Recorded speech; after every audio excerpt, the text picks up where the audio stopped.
Elle n'était qu'une simple recrue ignorée jusqu'à ce que le commandant hurle un ordre que personne d'autre n'avait compris. Et soudain, elle a réagi avec des gestes qu'aucun manuel n'enseignait. Les gardes se sont figés. Les officiers ont écarquillé les yeux. C'est alors qu'ils ont compris, elle n'aurait jamais dû être là. Ce qui a suivi ne figurait pas dans les règlements. C'était classifié. Restez avec nous, car ce que vous allez entendre n'était jamais destiné à voir le jour. Abonnez-vous maintenant. Activez la cloche et découvrons ensemble ce qu'ils ont voulu cacher.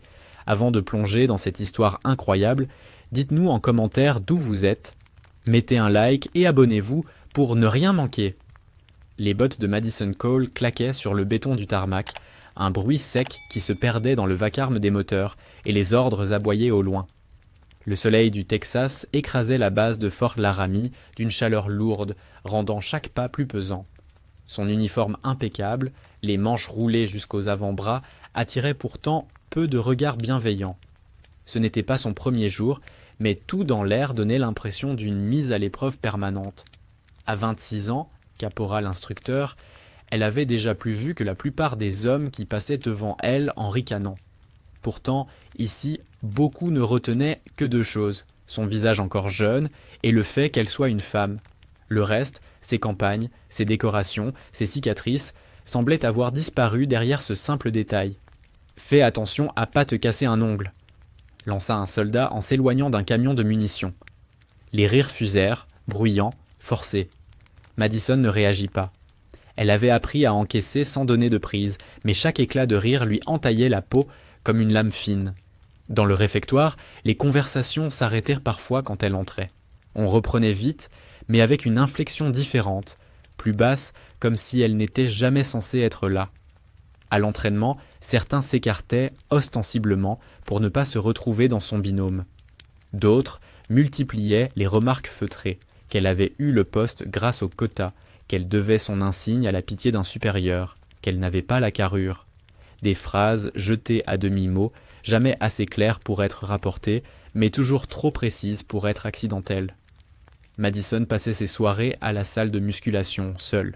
Elle poussait le métal jusqu'à sentir ses muscles brûler, non pour impressionner, mais pour garder cette ligne de force qui l'avait toujours maintenue debout. Chaque rep étouffait un souvenir, les camarades tombés, les ordres absurdes, la poussière brûlante de l'Irak. Et chaque fois, une pensée revenait. Ils ne savent pas. Ils ne savent rien. Le commandant Reese, figure austère ancien de Fallujah, ne cachait pas son scepticisme. Lors des rassemblements matinaux, son regard s'arrêtait rarement sur elle. Quand il le faisait, c'était avec cette lueur froide, mi-doute, mi-dérision, comme si sa simple présence était une provocation. Il n'avait jamais prononcé de mots directs, mais ses silences pesaient plus lourd que des insultes. Un après-midi, alors que Madison vérifiait des fusils M4 alignés sur les râteliers, un jeune sergent passa derrière elle. « Tu ferais mieux de t'occuper des papiers de bureau, Cole. Laisse les armes à ceux qui savent s'en servir. » Elle se retourna lentement, soutint son regard sans rien dire. L'homme esquissa un sourire nerveux, puis s'éloigna. Mais derrière son dos, d'autres chuchotaient déjà, répétant la scène avec des gestes exagérés. La solitude devint son ombre. Dans les dortoirs, les conversations s'interrompaient quand elle franchissait la porte. On lui laissait toujours la couchette du fond, comme pour la reléguer hors du cercle. Même ses demandes de matériel mettaient plus de temps à être validées, comme si une bureaucratie invisible s'était liguée contre elle. Pourtant, Madison avançait. Chaque matin, elle enfilait son uniforme avec la même précision, serrait ses lacets, comme si le monde dépendait de ce nœud, et sortait affronter le mur invisible dressé contre elle. Elle savait que l'armée ne pardonnait pas la faiblesse. Un faux pas, et ses détracteurs auraient la victoire qu'ils attendaient. Un soir, sur le pas du mess, 2 soldats se tenaient adossés, une canette de soda à la main. « Tu crois qu'elle tiendra encore combien de temps ?» demanda l'un. « Pas longtemps. Rhys attend juste qu'elle se plante. » Madison passa devant eux, droite, sans un mot. Mais chaque syllabe s'imprima dans son crâne comme une balle sourde. Elle savait qu'un test approchait. Ici, rien n'était jamais dit clairement, mais tout se jouait dans les regards, dans les petites humiliations orchestrées. Le commandant cherchait une faille. Ses camarades aussi. Il suffisait d'un instant, d'une erreur, pour sceller son destin. Ce soir-là, allongée sur sa couchette, les mains croisées derrière la tête, Elle fixait le plafond métallique. Elle entendait les éclats de voix étouffés des autres, les rires, les discussions banales. Les siens s'étaient tus depuis longtemps. Dans ce vacarme contenu, elle resta immobile, la mâchoire serrée. Elle n'avait pas quitté son Kentucky natal, survécu aux routes piégées, porté des camarades ensanglantés sur ses épaules, pour finir effacée par des rumeurs. Le lendemain, le soleil se leva sur Fort Laramie comme une lame nue. Madison sortit du dortoir, ajusta son gilet et se dirigea vers le terrain d'entraînement. Elle sentait déjà, dans l'air tendu, que l'épreuve commençait. Le vent soulevait des volutes de poussière rouge autour du champ de tir déserté. Madison Cole s'assit sur un bloc de béton, la nuque dégagée, les yeux perdus vers l'horizon. La chaleur écrasante du Texas lui ramenait en mémoire d'autres chaleurs, plus lointaines, plus meurtrières. L'Irak, les routes piégées, la brûlure métallique du sable quand les obus explosaient en trop près. À 19 ans à peine, elle avait quitté le Kentucky avec l'assurance naïve de ceux qui croient que le monde se pliera à leur volonté. Son père, mécanicien, répétait qu'un bon soldat, c'est celui qui serre les dents plus fort que la douleur. Sa mère, infirmière, glissait des lettres d'encouragement dans ses poches avant chaque départ. À l'époque, Madison pensait que l'armée lui offrirait un avenir clair, une ligne droite à suivre. Sa première affectation l'avait envoyée comme médecin de combat dans une unité d'infanterie. Elle découvrit vite que la ligne droite n'existait pas, seulement des virages brusques, des pièges invisibles et des décisions prises à une fraction de seconde. Elle se souvenait encore du goût de la poussière Dunbar, mélangé à celui du sang quand elle tentait d'endiguer une hémorragie avec ses propres mains. Un jour, alors que leur convoi longeait une route poussiéreuse, le sol avait éclaté sous le premier Humvee.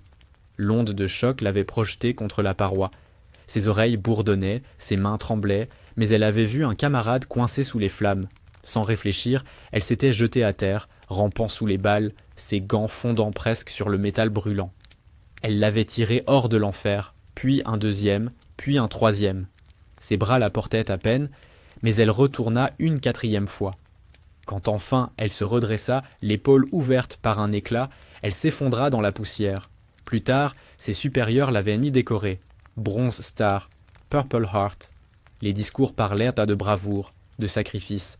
Mais elle savait que ces 47 minutes l'avaient surtout changée pour toujours.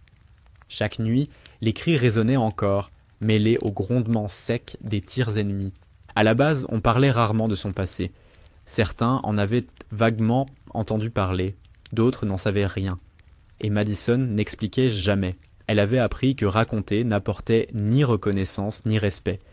Ici, tout se mesurait au présent, à l'instant où l'on tombait ou se relevait. Ses médailles dormaient dans une boîte en fer, au fond de son casier.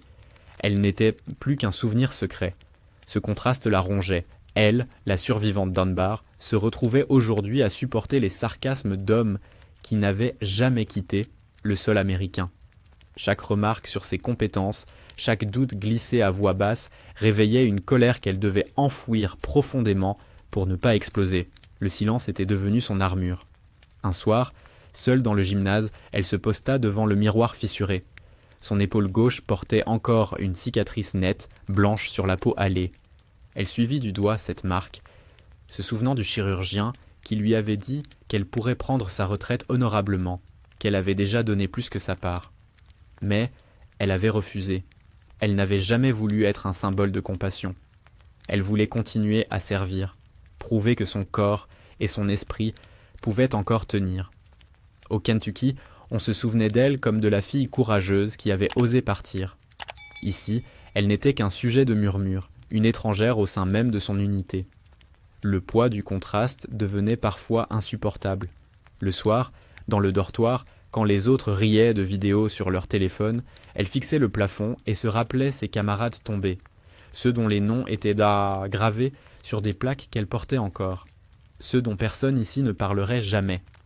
Une fois, un jeune soldat l'avait interrogé à voix basse, loin des oreilles indiscrètes. « C'est vrai que t'as sorti 4 gars d'un convoi piégé ?» Madison l'avait regardé sans répondre, puis s'était levé. Le lendemain, la rumeur circulait déjà, déformée, dépréciée, qu'elle avait exagéré, qu'elle n'avait sauvé qu'un seul homme, que tout le reste venait des communiqués officiels. Elle comprit alors qu'aucune vérité ne pouvait la défendre. Seuls les actes, ici et maintenant, compteraient. Chaque matin, elle s'imposait la même discipline. Courir avant l'aube, sentir ses poumons brûler, pousser son corps à la limite. Ce rituel lui rappelait qu'elle restait une combattante, malgré les regards, malgré les doutes. Mais chaque jour, le fossé s'agrandissait entre ce qu'elle avait été au front et ce que ses camarades voyaient aujourd'hui. Une femme de plus dans un uniforme, tolérée, mais jamais acceptée. Un soir, alors qu'elle sortait du gymnase, elle croisa le commandant Rhys. Il s'arrêta, la jaugea un instant. « Vous pouvez soulever des poids autant que vous voulez, Cole, ça ne fera pas de vous un soldat. » Puis il repartit, laissant derrière lui une phrase qui pesa plus lourd que la barre qu'elle venait de reposer. Dans sa chambre, Madison serra ses poings jusqu'à blanchir les jointures. Elle se répéta en silence qu'il ne savait rien, qu'il n'avait pas vu ce qu'elle avait vu, qu'il n'avait pas respiré cette poussière, ni senti la mort s'asseoir sur ses épaules. Mais cette rage ne suffisait pas. Elle savait qu'un moment viendrait où elle n'aurait plus seulement à encaisser, mais à répondre. Ce moment approchait, et elle le sentait dans chaque regard qui s'attardait trop longtemps, dans chaque silence pesant quand elle entrait dans une salle. L'épreuve qu'on préparait pour elle ne tarderait pas. Le ciel du matin s'étendait comme une plaque de cuivre chauffée à blanc au-dessus du champ de tir. Les silhouettes des soldats se dessinaient en ligne, fusil en main, attendant les ordres. Le commandant Rhys arpentait la rangée d'un pas ferme, ses bottes résonnant sur la terre battue. Chaque regard fuyait le sien, chacun craignant d'être l'objet de sa prochaine remarque. Madison Cole, au milieu, serrait son M4 avec une concentration glaciale. « Aujourd'hui, test de rapidité et de précision, » aboya Rhys. « Pas d'excuses, pas d'erreur. Un fusil est votre vie, si vous le lâchez, vous êtes déjà mort. » Ses yeux s'attardèrent volontairement sur Madison et un sourire imperceptible tordit ses lèvres. Les premiers exercices s'enchaînèrent. Les hommes rechargeaient, tiraient, exécutaient à les séquences avec une énergie nerveuse. Quand vint le tour de Madison, le silence se fit plus lourd. Elle avança d'un pas sûr, plaça son fusil contre son épaule et se mit en position. Le claquement des tirs, les douilles projetées sur le sol, tout suivait un rythme presque parfait.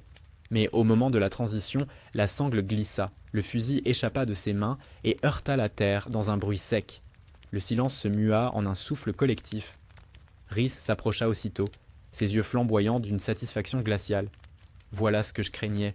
Regardez bien, soldats, voilà ce qui arrive quand on confie une arme à quelqu'un qui n'est pas fait pour la tenir. » Sa voix résonna sur le terrain, tranchante comme une lame.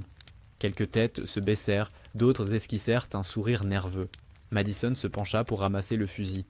Ses doigts tremblaient à peine, mais son cœur battait comme un tambour de guerre. Les mots du commandant résonnaient dans sa poitrine plus fort que les balles qu'elle avait autrefois affrontées. Elle inspira profondément, redressa la tête. « Reposez ça, Cole !» ordonna Rhys, théâtral. « Vous ne méritez pas de le toucher. Une vraie recrue apprendrait à le démonter et le remonter les yeux fermés. Mais vous ne tenez même pas à le garder dans vos mains. » Le rire sec qui suivit se perdit dans les rangs. Madison, droite, serra le fusil contre elle. « Permission de démontrer, commandant, » dit-elle d'une voix claire. Rhys leva un sourcil. « Faites donc, si vous voulez offrir un spectacle à vos camarades. » Alors, Madison décrocha un bandeau noir de la poche de sa veste. D'un geste sûr, elle le noua autour de ses yeux. Les murmures parcoururent les rangs. Elle s'agenouilla, posa le fusil démonté en pièces rapides, chaque geste précis, chaque clic métallique résonnant comme un défi. Ses mains se déplaçaient avec une mémoire musculaire acquise dans la poussière des zones de combat. Détacher, retirer, enclencher, revisser. En quelques secondes, l'arme se reconstitua pièce par pièce, fluide, implacable. Le silence s'épaissit. Les soldats retenirent leur souffle, hypnotisés par la scène. Seul le bruit net des pièces s'imbriquant rompt l'air brûlant. Enfin, Madison arma le fusil et se redressa, toujours aveugle. Elle le leva droit devant elle, doigts sûrs, posture parfaite. D'un mouvement brusque, elle arracha le bandeau et planta son regard dans celui de Rhys. « Un fusil tombe, commandant, mais un soldat se relève. » Un murmure parcourut les rangs. Rhys resta figé, la mâchoire serrée, pris au piège de son propre défi. Ses yeux balayaient les visages alentours, mais il ne trouva que des regards mi-admiratifs, mi-gênés. Les recrues savaient que ce qu'elles venaient de voir dépassait un simple exercice. C'était une démonstration d'autorité silencieuse, une réplique à l'humiliation. Rhys reprit la parole. la voix plus dure encore. Joli numéro. Mais souvenez-vous, soldats, une guerre ne se gagne pas avec des tours de cirque. Pourtant, son ton manquait de la confiance habituelle. Madison replaça calmement le fusil en bandoulière. Elle ne souriait pas, ne cherchait pas l'approbation. Elle savait seulement qu'elle avait fissuré ce mur d'indifférence. Les regards qui la suivaient désormais n'étaient plus tout à fait les mêmes. À la fin de l'exercice, alors que les soldats quittaient le champ de tir, certains restèrent en arrière. L'un d'eux, un caporal massif, lui adressa un signe discret de la tête, un respect muet. Un autre, plus jeune, lui lança à voix basse. Impressionnant. Rien de plus. Mais c'était suffisant pour briser le cercle du mépris absolu. Madison rejoignit les casiers, le fusil calé contre son épaule. Ses mains vibraient encore du contact des pièces métalliques, mais son esprit était étrangement apaisé. Pour la première fois depuis des mois, elle avait répondu. Pas avec des mots, pas avec des plaintes, avec un acte que personne n'oublierait. Le soir, dans le dortoir, les rires étouffés n'avaient plus tout à fait la même sonorité. Les conversations chuchotées semblaient hésiter, se détourner quand elle passait. Les visages portaient l'ombre d'une interrogation nouvelle. Et Cyrus avait tort. Madison s'allongea sur sa couchette, le regard fixé au plafond. Elle n'avait pas gagné la bataille, pas encore. Mais aujourd'hui, elle avait marqué son terrain. Et quelque chose, imperceptible mais réel, venait de basculer. Dans les couloirs étroits des baraquements, les voix résonnaient comme des échos contenus. Depuis l'épisode du champ de tir, quelque chose avait changé. Une tension flottante, difficile à ignorer. Madison Cole le sentait dans chaque regard qui glissait sur elle, dans chaque silence trop appuyé quand elle franchissait une porte. Le soir même, dans le réfectoire, les conversations s'étaient dit coupées net quand elle avait posé son plateau. 2 tables plus loin, un sergent chuchotait à voix basse, croyant que le bruit couvrirait ses mots. C'était de la chance. Elle a dû répéter ça des centaines de fois devant un miroir. Ce n'est pas de la vraie guerre. Son voisin acquiesça, la bouche pleine. Mais à la table du fond, un jeune soldat lâcha tout haut. Chance ou pas, je ne pourrais pas le faire, même les yeux ouverts. Les rires qui suivirent n'étaient plus tout à fait moqueurs. Dans les dortoirs, les clans se dessinaient. Certains continuaient de la considérer comme une intruse, répétant que l'armée n'était pas un terrain pour les démonstrations de cirque. D'autres, plus silencieux, commençaient à l'observer avec un respect prudent. Le geste de démonter et remonter une arme à l'aveugle avait réveillé une vieille admiration enfouie, celle pour la maîtrise, pour la discipline que seuls les vrais soldats possèdent. Une nuit, alors qu'elle rangeait ses affaires, un caporal s'approcha discrètement. « Cole ?» Sa voix était basse, hésitante. « Ce que t'as fait, c'était solide. Faut pas écouter Reese. » Puis il repartit aussitôt, comme s'il avait peur d'être vu. Madison resta figée quelques secondes, étonnée par ce soutien timide, une fissure dans le mur. Mais la pression augmentait aussi. Le commandant Reese n'avait pas digéré l'humiliation publique. Ses remarques devinrent plus mordantes, plus ciblées. « Espérons que cette fois-ci, vous ne laissiez pas tomber votre matériel, Cole, » lançait-il à chaque inspection. Les autres riaient par réflexe, parfois sans conviction. L'autorité du commandant tenait encore tout le groupe dans un carcan de discipline et de peur. Les rumeurs circulaient plus vite que le vent. Certains prétendaient qu'elle avait préparé son coup, qu'elle avait triché. D'autres affirmaient qu'elle avait été aidée, que le fusil était truqué. Les versions changeaient selon les couloirs, mais toutes portèrent la même intention, réduire l'impact de sa démonstration. Pourtant, à chaque répétition, les murmures d'admiration se glissaient aussi, discrets mais persistants. Un après-midi, au gymnase, Madison soulevait la barre chargée quand 2 soldats entrèrent. Ils parlaient fort, sans se soucier de sa présence. « Reese veut la casser, c'est sûr. Il prépare un test qu'elle ne pourra pas réussir. » L'autre répondit en riant « Ce sera la fin de sa petite carrière. » Ils quittèrent la salle sans la voir. Madison, la sueur coulant sur son front, resta un instant immobile, les mains crispées sur la barre. Elle savait qu'ils avaient raison. Les jours suivants, les regards devinrent plus pesants. Dans la file du mess, certains se détournaient carrément, comme si la côtoyer revenait à défier le commandant. Mais d'autres restaient en ligne derrière elle, sans rien dire, un silence qui valait plus que des mots. La fracture s'agrandissait.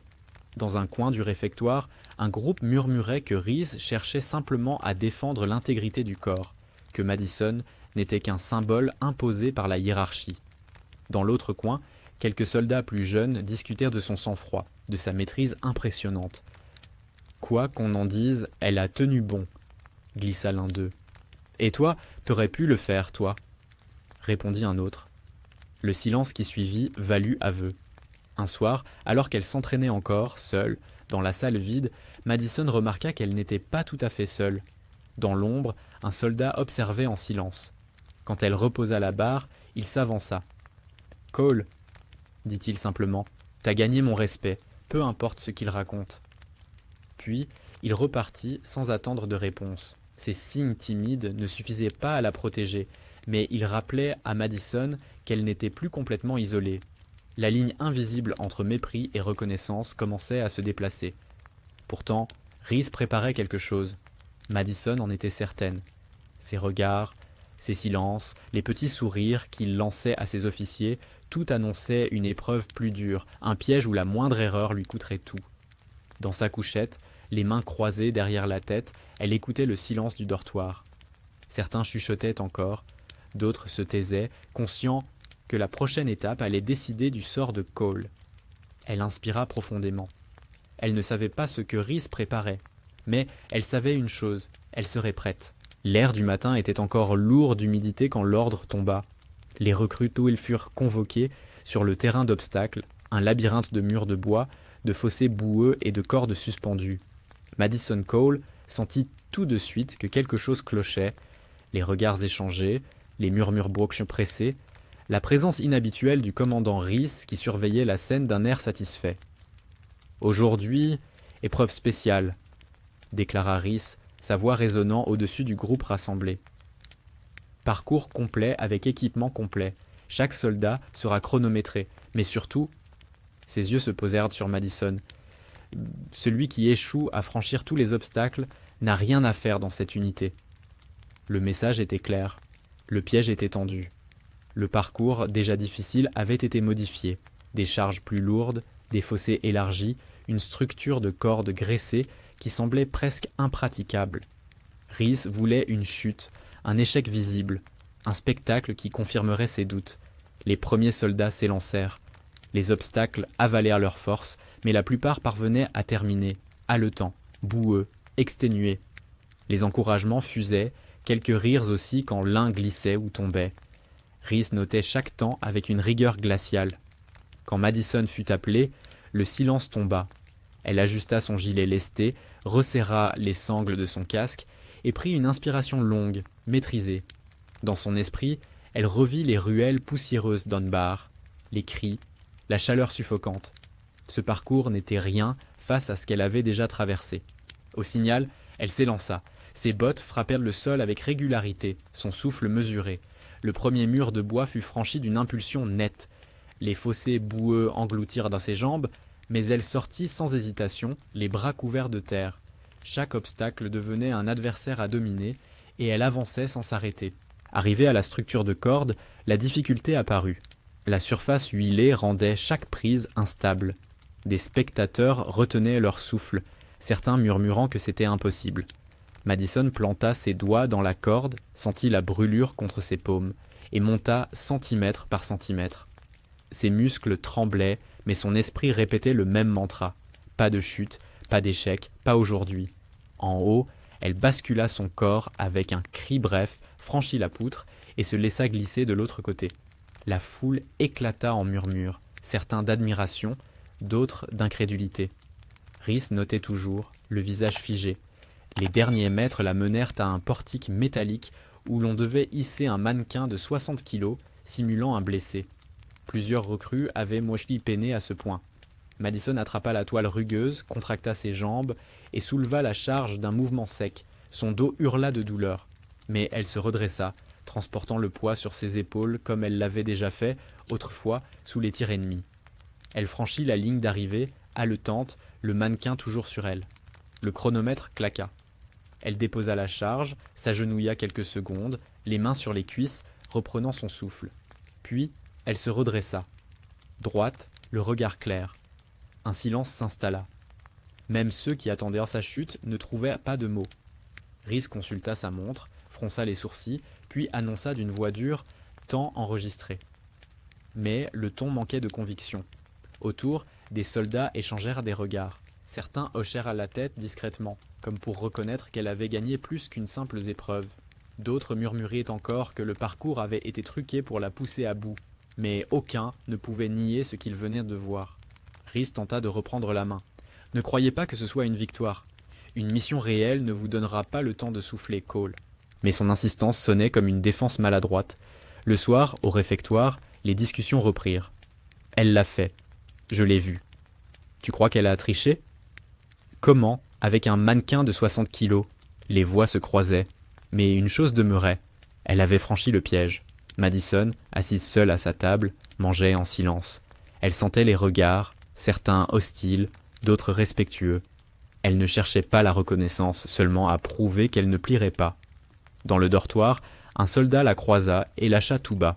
« Bien joué, Cole, tu viens de lui fermer la bouche pour un moment. » Elle répondit d'un simple hochement de tête, mais en elle, une chaleur nouvelle se répandait. Elle savait que ce n'était pas fini. Rhys chercherait une autre faille, une autre occasion.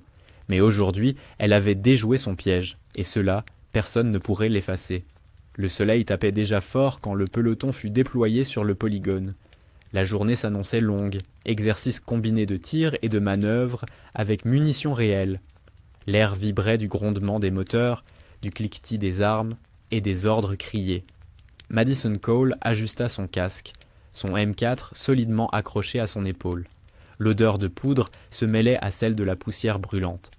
Rhys supervisait l'exercice depuis une tour d'observation. Son regard scrutait chaque geste, chaque mouvement. Madison sentait son œil peser sur elle comme une menace constante. Mais elle se concentra, ses muscles tendus, son esprit focalisé sur la mission. L'exercice débuta par une progression en ligne vers une série de cibles métalliques. Les tirs claquaient, secs, précis. Madison avançait à couvert, se déplaçant avec la fluidité de l'expérience. Tout se passait comme prévu jusqu'au moment où un bruit sourd déchira l'air. Une explosion brutale, suivie d'un nuage de fumée noire. Un dépôt secondaire de munitions, placé près d'une barricade, venait de s'enflammer.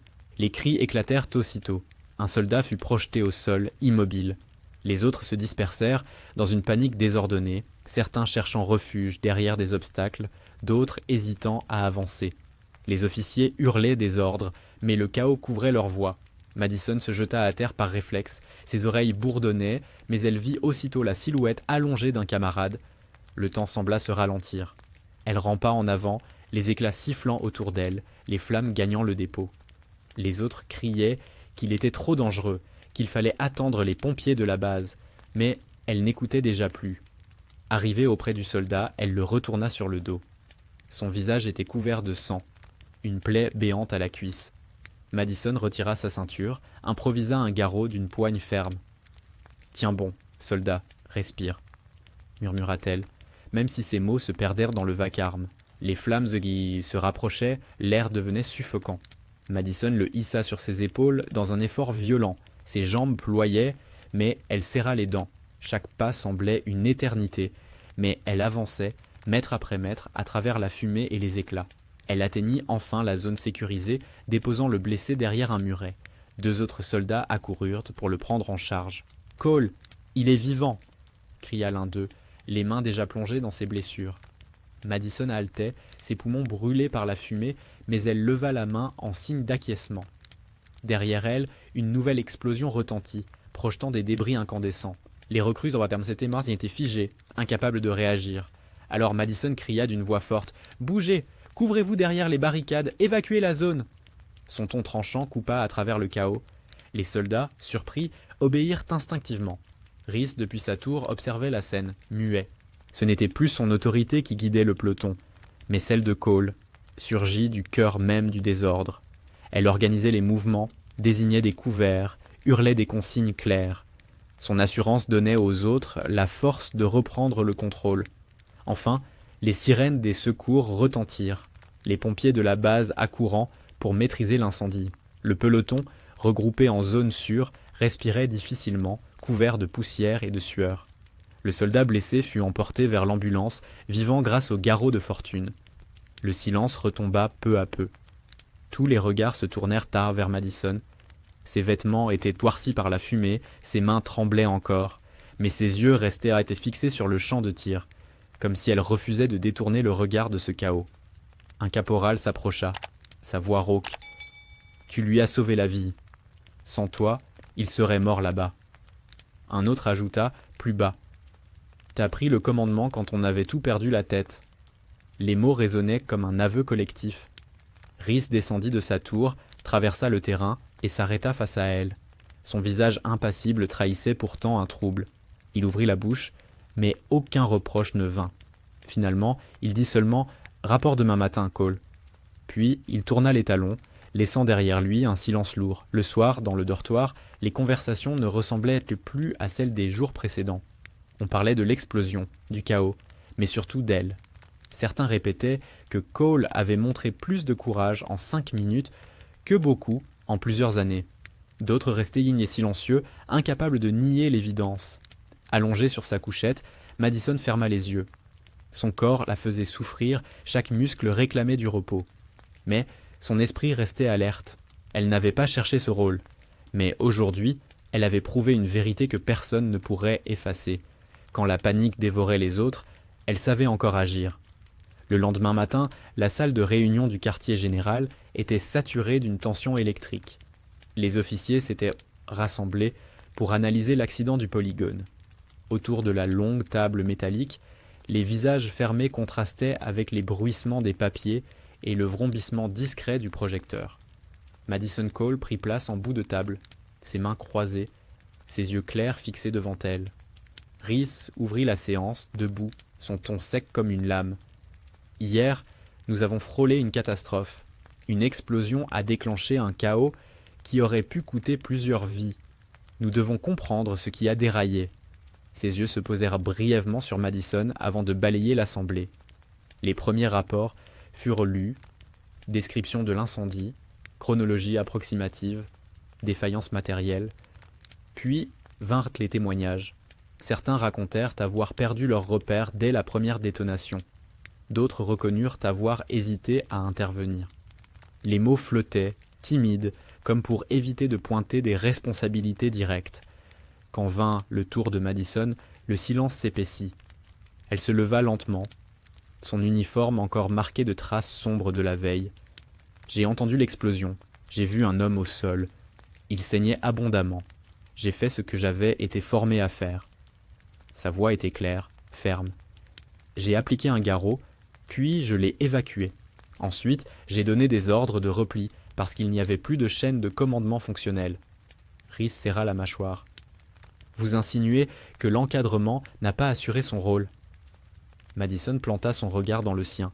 « Je dis seulement que dans la confusion, chaque seconde comptait. J'ai pris une décision.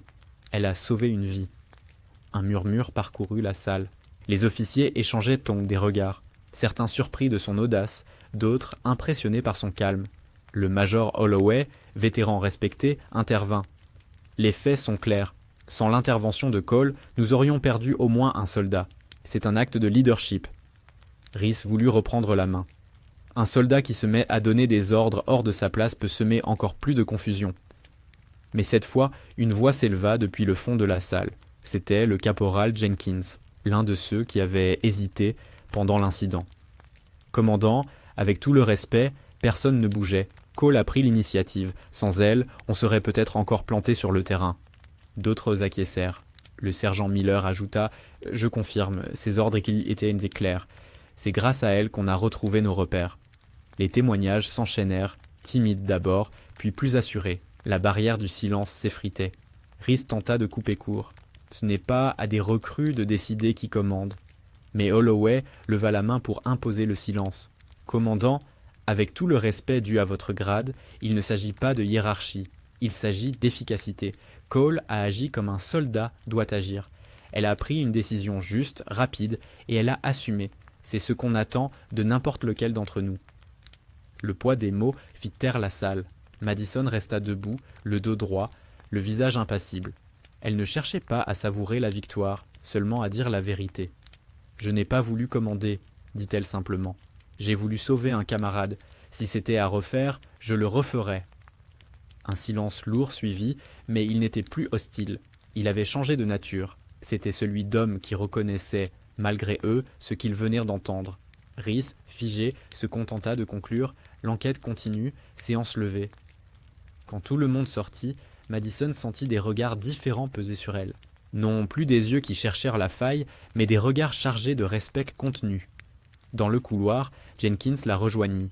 « Tu sais, tu nous as sortis du trou hier. Je voulais que tu l'entendes directement. » Un peu plus loin, Miller ajouta en lui serrant discrètement l'épaule. « Rhys peut dire ce qu'il veut. On a tous vu qui a tenu la ligne. » Ces mots ne changeaient pas la hiérarchie, mais ils changeaient à quelque chose de plus précieux, la perception. Pour la première fois depuis son arrivée, Madison ne marchait plus seule dans le couloir. Derrière elle, les conversations reprenaient, mais avec un ton différent. Elle avait gagné un espace qu'aucun décret ne pouvait lui accorder, la reconnaissance de ses pairs. Le soir, dans le dortoir, elle s'allongea sans trouver le sommeil. La journée avait laissé une trace profonde. Elle savait que Rhys ne renoncerait pas. Il chercherait une autre façon de l'atteindre. Mais désormais, elle n'était plus l'intruse isolée. Elle portait en elle le poids d'un témoignage collectif. Et ce poids, loin de l'écraser, la rendait plus forte.